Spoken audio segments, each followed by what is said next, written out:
David's car coasted to a halt in the driveway, the engine sputtering off like it too was relieved to be home early. The house loomed ahead, its windows glowing warmly against the encroaching twilight. David hadn't planned on coming home early, but a sudden cancellation at work meant he could surprise his wife, Rachel, with an impromptu dinner out. He fished out his keys, a small smile playing on his lips as he imagined her delight. As he approached the front door, his phone buzzed, a text from his brother, Mark, asking about a music collaboration they'd been planning for weeks. David typed a quick reply and slipped the phone back into his pocket. Just as he was about to insert the key into the lock, a faint voice drifted through the not-quite-closed window to his right. "Come back tomorrow, he won't be home." Rachel's voice, clear and unmistakable, sliced through the calm evening air. David froze, the smile fading from his face as he strained to listen. There was a murmur of a deeper voice, one he didn't recognize immediately. A bolt of confusion shot through him, followed swiftly by a surge of adrenaline. His hand hovered over the door handle as he fought the urge to barge in. Instead, his curiosity piqued, and he tiptoed to the window, peering discreetly through the gap. Clear and unmistakable, Rachel was alone, pacing back and forth with her phone pressed to her ear. Her face was flushed, her gestures animated. David's heart pounded as he fought to make sense of the situation. Could there have been someone else in the room a moment ago? He pushed the thought away, a dull ache forming in his chest. Steeling himself, David pushed the door open and stepped inside. "Hey, honey, I'm home early." Rachel jumped, her phone slipping slightly from her grip. "David! You startled me. I didn't expect you so soon." He tried to read her expression, looking for signs of guilt or surprise, but her face was a practiced mask of delight. "I thought we could go out for dinner," he said, watching her carefully. "That sounds lovely," she replied, a little too quickly. The rest of the evening passed in a blur. Rachel was her usual affectionate self, yet David couldn't shake the cold dread that had settled in his bones. The next day, David left for work at his usual time, but instead of heading to the office, he drove around aimlessly, his mind reeling. Mid-morning, he made a decision. He needed to know. Turning the car around, he headed back home. As he neared the house, his grip tightened on the steering wheel. He didn't bother with silence this time as he entered the house. The sound that greeted him was unmistakable, the deep, resonant tones of Mark's cherished saxophone. The notes were jumbled, a clumsy attempt at jazz scales. In the living room, Rachel laughed, the saxophone in her hands. She was alone, trying to play the instrument, failing hilariously at every note. The relief that washed over David was swift, but it did little to ease the knot of suspicion that had tightened in his stomach. "Trying to play Mark's saxophone?" Rachel looked up, startled again, her cheeks flushing with embarrassment and amusement. "I wanted to surprise him and you. He's been teaching me so we could play together. I guess I still need a lot of practice." David's relief was short-lived as the pieces began to fall into place. The hidden phone call, the secrecy. Despite her innocent explanation, the seed of doubt had already been sown. His mind raced with plans, each more vengeful than the last. He needed answers, and he would get them, no matter the cost. The saxophone lay forgotten on the couch as David left the room, his heart heavy with a decision that would soon unravel everything they had built together. The next morning, David wakes early, the sun barely up, casting faint light into the room. Rachel stirs beside him, her breathing deep and even. She looks peaceful, but all David can see is the darkness behind her smile, the lie she's living. The weight of suspicion gnaws at his insides, a relentless ache he can't shake. He lies there, replaying yesterday's events in his mind. The phone call. The saxophone. Mark's instrument. Was it all just a coincidence? The thought seems almost absurd, but doubt has a way of turning the mind into a storm of possibilities. Rachel had been convincing, sure. Too convincing, maybe. David swings his legs over the edge of the bed, careful not to wake her. He needs air, space to think, to plan. Today will be the day he finds out the truth. Downstairs, he makes coffee, the sound of the machine hissing and spitting filling the kitchen. He stares at the calendar hanging on the wall. His meeting schedule for the day. He has hours to play with before anyone will miss him at the office. His phone buzzes on the counter, cutting through the silence. A message from Mark, "Can we talk later?" About the collaboration. David smirks grimly. The collaboration, something they'd worked on together for months, now feels like a joke, a cover for something much worse. Sure, David texts back, his fingers tapping out the words faster than his mind can process them. "Tonight?" The reply comes almost immediately. "Yeah. Let's meet at the usual bar. 8 p.m.? David agrees, then sets his phone down and leans against the counter, gripping the edge tightly. Tonight. Tonight will be the night when everything falls apart. By mid-morning, David has already driven around the block twice, his palms sweaty on the steering wheel. His mind races with every possible scenario, every outcome. What if it's not what he thinks? What if he's wrong? But then, what if he's right? He pulls into the driveway, parking farther down the street this time, out of sight from the house. His heart hammers in his chest as he checks the time. Just past 10 a.m. If she's seeing someone, this is the window. Stepping out of the car, David moves quickly, crossing the street and hugging the fence line as he approaches the side of the house. Soft, almost soundless, as he makes his way toward the window he had stood by the previous night. The window where he had overheard her secretive conversation. Voices. 2 of them. David's pulse quickens, every nerve in his body on edge. He crouches lower, peeking over the windowsill. Inside, Rachel stands near the kitchen island, her back turned to him, speaking to someone just out of sight. "I told you it's safe," she says, her voice low, almost hushed. David's not going to be back for hours. He's always so predictable. The blood drains from David's face. His heart slams against his ribs. He leans in closer, careful not to be seen. The man she's talking to steps into view, tall, broad-shouldered. It's Mark. His brother. David's world collapses in an instant. His stomach churns, his head spinning as the realization hits him like a freight train. The saxophone. The phone call. The late-night meetings. It was all right in front of him, but he had refused to see it. His brother. His wife. Together. Rachel laughs softly, and Mark steps closer to her, reaching out to stroke her hair. David's vision narrows, a sharp anger bubbling up inside him. He clenches his fists, his nails digging into his palms. He has to keep control. Not yet. Not here. "I told you we should have been more careful," Mark says, his voice full of arrogance. Rachel shrugs. He's an idiot, Mark. He won't figure it out. David's jaw tightens. He stands, unable to watch any longer, and moves quietly back toward his car. He sits behind the wheel for what feels like hours, his mind swirling with anger and betrayal. Every word they spoke, every laugh they shared, burns into him like a hot iron. His fingers tremble as he pulls out his phone and scrolls through his contacts. He needs a plan, and he knows exactly who to call. After a deep breath, he taps on a number and waits. "Hey, man, it's been a while," comes the voice on the other end. A friend from work, someone who owes David a favor. "I need your help," David says, his voice low and control. Need to take care of something. A favor. There's a pause on the other end. What kind of favor? David glances toward the house. Something big. I'll explain later.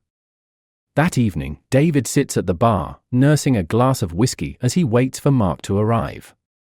The bar is dimly lit, the perfect place for a quiet, private conversation. He taps his fingers against the glass, running through his plan for the 100th time in his head. At 8 p.m. sharp, Mark walks through the door, his easy smile in place as always. David watches him from across the room, feeling the anger simmer beneath his skin. He forces himself to stay calm. Not yet. David. Mark greets him, sliding onto the stool beside him. How's everything going? You look tense. David smiles, but it doesn't reach his eyes. I've had a lot on my mind. Mark orders a drink, oblivious to the storm brewing just inches away. David stares into his glass, his mind replaying the scene from earlier, Mark in his kitchen, laughing with Rachel, calling him an idiot behind his back. I need to talk to you about something, David says, keeping his tone neutral. Mark raises an eyebrow, his drink halfway to his mouth. Sure, what's up? David leans in slightly, his voice dropping to a near whisper. I know what you've been doing. Mark freezes, the glass hovering midair. A flicker of confusion crosses his face, quickly replaced by a mask of casual indifference. What do you mean? Mark asks, his voice light, but David can see the tension in his posture. David's smile fades, replaced by a cold, hard stare. I know about you and Rachel. Mark blinks, his face paling slightly. For the first time, he doesn't have a quick comeback, no charming joke to diffuse the situation. David watches the panic creep into his brother's eyes, and for a moment, he feels a grim satisfaction. I don't know what you're talking about, Mark says finally, his voice tight. David doesn't respond immediately. Instead, he leans back in his chair, taking a long sip of his drink. You should really stop lying, Mark, he says, his voice calm but laced with venom. Because I'm done playing games. Mark stares at him, speechless for once, as the weight of the betrayal hangs between them. David has him exactly where he wants him.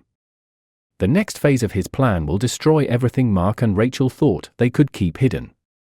But David isn't done yet. This is only the beginning.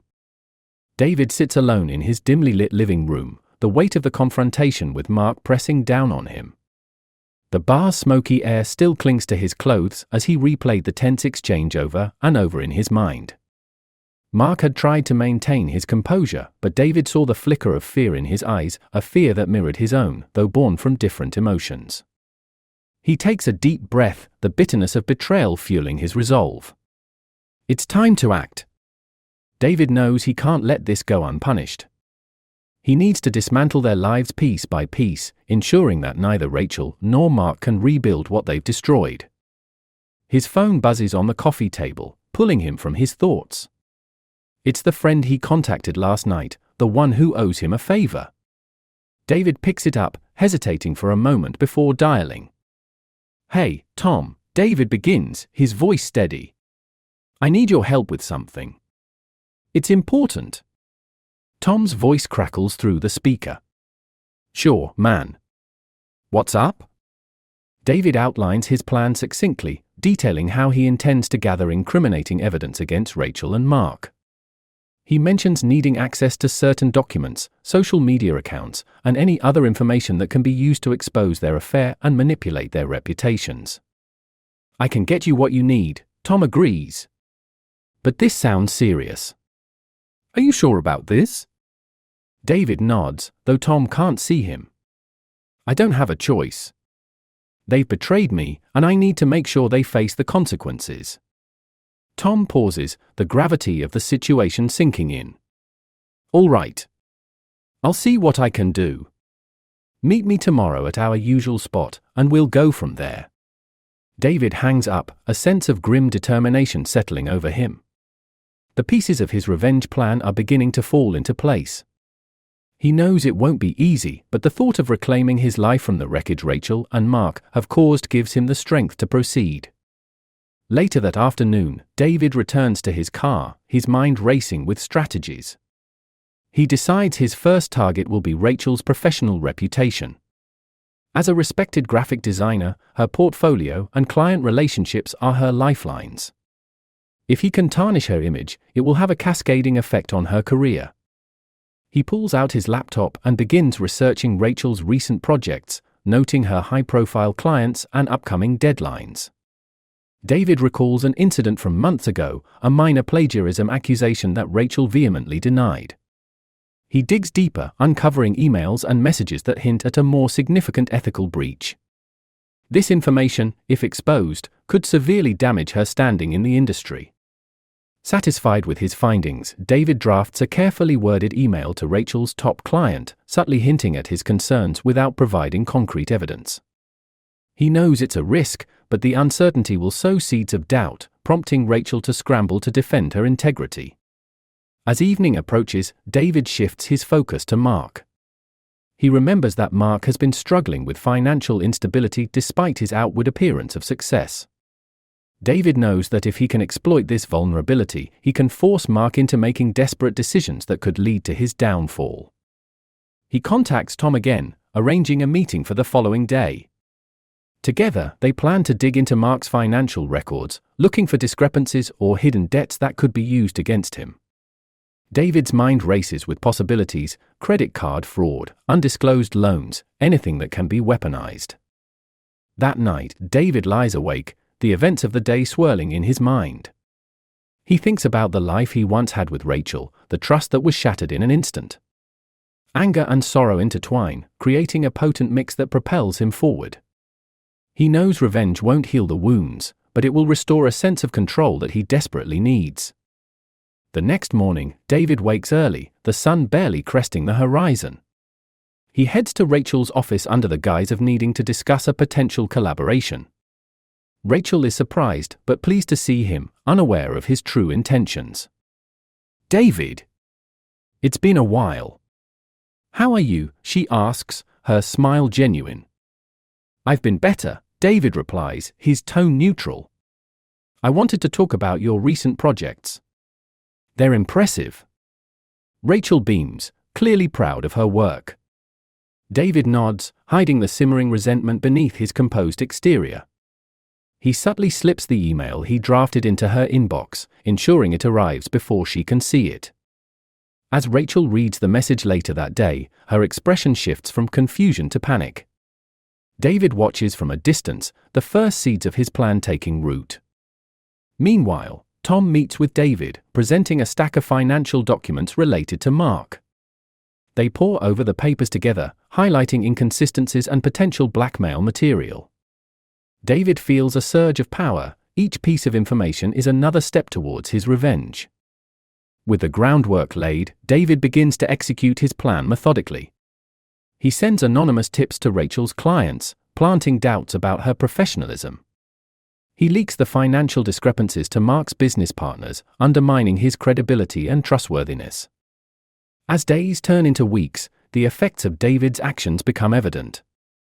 Rachel's clients begin to question her reliability, some even severing ties. Her once thriving career starts to crumble under the weight of suspicion and uncertainty. Mark faces increasing pressure from his partners, who demand explanations for his financial irregularities. Rachel confronts David one evening, her eyes red from sleepless nights. "What are you doing, David? I don't understand why everything is falling apart." David remains calm, masking his satisfaction with a sympathetic facade. "I'm sorry, Rachel. I just saw some things that made me worried about you." Rachel's confusion turns to frustration. "Worried? What are you talking about?" David hesitates, choosing his words carefully. "I think it would be best if we took some time apart. Maybe see a counselor." Rachel shakes her head, tears welling up. "This isn't fair. I don't know what you think I did." David forces a sigh, the charade slipping slightly. "Sometimes things happen that we can't control. I just want what's best for both of us." As Rachel storms out of the room, David feels a pang of guilt, but it's quickly overridden by the relentless drive for retribution. His plan is working, and there's no turning back now. The lives of those who betrayed him are unraveling, and David is determined to watch it all come crashing down. Unbeknownst to him, however, his actions are beginning to attract attention from unexpected places. The path of revenge is fraught with dangers, and David is about to discover just how deep the repercussions of his choices can reach. The night air is thick with tension as David drives to the secluded warehouse on the outskirts of town. Every mile he covers brings him closer to the culmination of his meticulously crafted revenge. His hands grip the steering wheel tightly, knuckles white, as memories of betrayal fuel his determination. The plan is simple yet ruthless: destroy the very foundations of Rachel and Mark's lives, leaving no stone unturned. He parks the car in a shadowed corner, the vast, abandoned structure looming ominously before him. David takes a deep breath, steadying his nerves. Tonight is the final act. He steps out, the cold night air biting at his skin, and approaches the warehouse with purpose. Inside, the dimly lit space is filled with the hum of machinery and the faint scent of oil. David moves silently, his footsteps echoing softly against the concrete floor. He knows Rachel often meets Mark here to discuss their illicit affairs, a place they thought was safe from his prying eyes. As he navigates the labyrinthine corridors, he hears voices ahead. Rachel and Mark are deep in conversation, their tones hushed but filled with urgency. "We need to accelerate the plans," Rachel whispers, her eyes darting nervously. "If David catches on any sooner, everything we've built will collapse." Mark nods, his expression grim. Tom is already feeding him false information. By the time he realizes the truth, it will be too late. David feels a surge of vindictive satisfaction. Their deception, working through Tom to manipulate him, hasn't just backfired, it has ignited a firestorm. He steps into the room, the sudden presence startling Rachel and Mark. "Surprised to see me?" David's voice is cold, devoid of the warmth that once defined him. "I guess your little web of lies couldn't keep me out." Rachel recoils, her facade cracking. "David, it's not what you think." Mark steps forward, trying to maintain his composure. "David, we never meant for it to go this far." David laughs, a hollow sound filled with pain and rage. "Never meant for what? For you to betray me? For you to ruin my life?" Rachel tries to reach out, her voice pleading. "Please, David, let's talk about this. We can fix it." But David's mind is made up.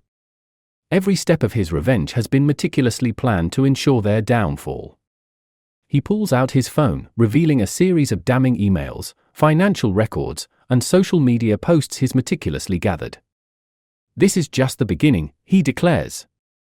"I've already started destroying everything you both hold dear." Mark's eyes widen as he realizes the extent of David's preparation. "You don't have to do this, David. We can find another way." David steps closer, his face contorted with anger. "No, Mark. You and Rachel have taken everything from me. Now it's my turn to take yours." Without warning, David lunges, knocking Mark to the ground. Rachel screams, but David silences her with a swift, calculated strike. He retrieves a heavy metal pipe from behind a stack of crates, wielding it with terrifying precision. "Stay back!" Mark protests, scrambling to his feet.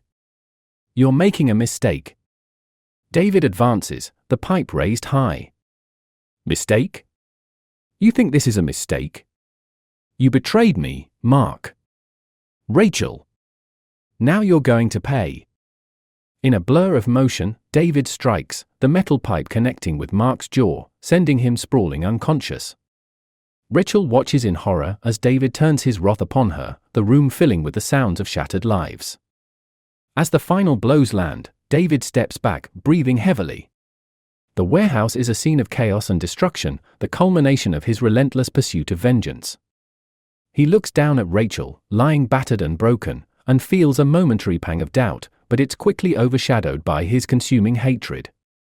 "You wanted revenge," David says, his voice barely above a whisper. "Now you have it." He turns and walks away, leaving the wreckage behind him. The cool night air does little to soothe the turmoil within him. As he reaches his car, his phone buzzes with a new message. It's from Tom. "We need to talk. Urgent." David's blood runs cold. He had trusted Tom implicitly, but now he realizes that Tom's allegiance was never truly his own. The true deception unfolds before him. Tom had been orchestrating the downfall from the shadows, ensuring that David's revenge would spiral out of control. David's heart races as he reads the message, a new layer of betrayal settling in. He understands now that Tom had manipulated him all along, using his thirst for vengeance to further his own agenda. The realization hits him like a physical blow, and anger flares within him anew. Determined to end this once and for all, David drives to Tom's address, a dilapidated apartment building in a rundown part of town. He bursts through the door, finding Tom pacing nervously in the cramped living room. "Tom," David spits, his eyes blazing. "How deep does this go? Why did you do it?" Tom stops, holding up his hands in a defensive gesture. "David, I didn't want it to go this far. I was just trying to help you." "Help me?" David snarls. "You manipulated me, used my own anger against me. Now look what's happened, Rachel is ruined, Mark is broken, and you think this is helping me?"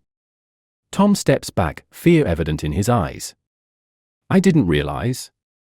David moves swiftly, grabbing Tom by the collar. "You think you can play both sides? Betray me and still expect sympathy?" In a swift, brutal motion, David strikes Tom, the years of suppressed rage and pain manifesting in his relentless assault. Tom crumples to the floor, gasping for breath, as David stands over him, victorious yet hollow. As David turns to leave, he feels a strange sense of emptiness.